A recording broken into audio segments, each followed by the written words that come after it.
Barşаңызға сәлем, сіздермен Жадыра. Бүгін сіздерге осындай өте дәмді әрі жұп-жұмсақ болып пісетін шоколадты пирожныйдың жасалу жолымен бөлісетін боламын. Егер видео қызық болса, соңына дейін қараңыздар.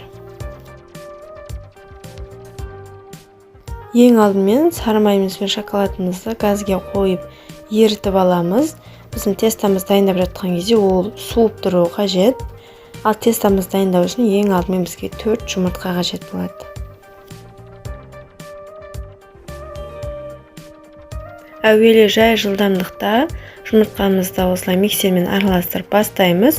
Үстіне 1 шай кесе қантымызды осылай аз-аздан сала отырып араластырамыз.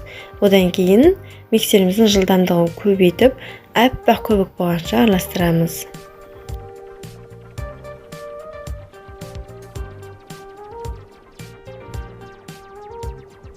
Жұмыртқамыз аппақ болып көтерілді. Енді ерітілген шоколадымыз бен сары майымызды тестамызға қосамыз. Және де миксермен жақсылап араластырамыз.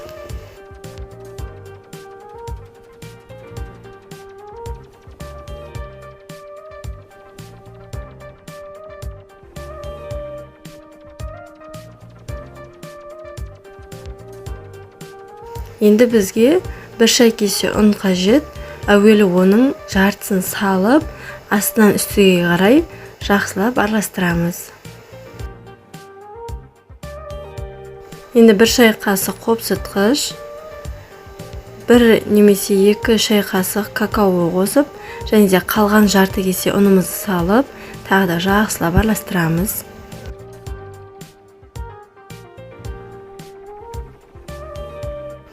Енді дайын болған тестамызды формамызға саламыз. Мен протеиннің ішін әуелі сұйық маймен майлап алдым. Әйтпесе біздің қамырымыз формаға жабысып қалады.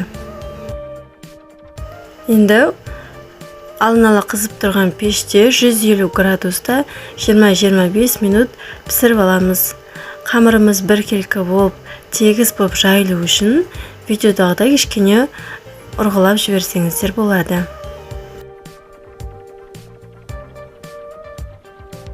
Мен пирогтың піскенін білу үшін осылай ағаш таяқшамен тексеремін.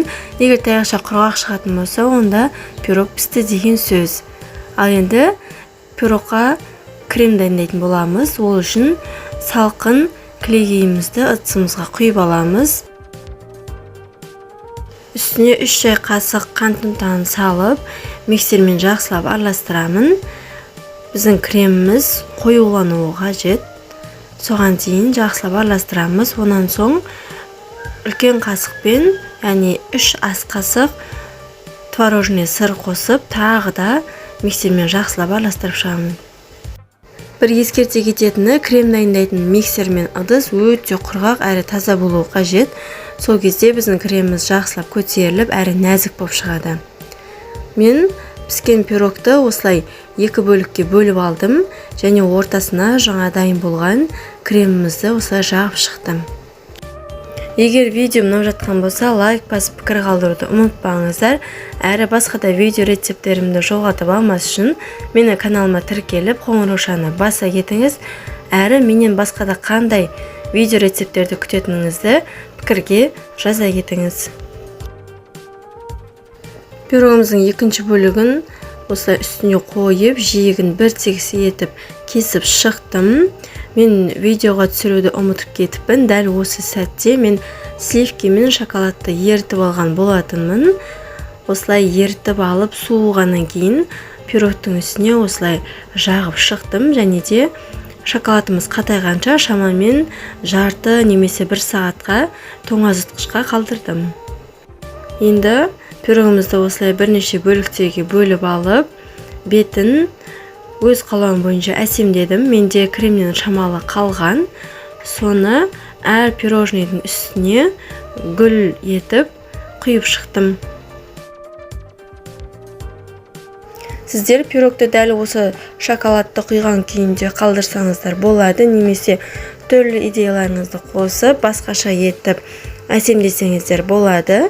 Менде крем мен шоколадтан қалғандықтан осылай кремнен гүл жасап құйып, үстіне осылай шоколадпен әсемдеп шықтым.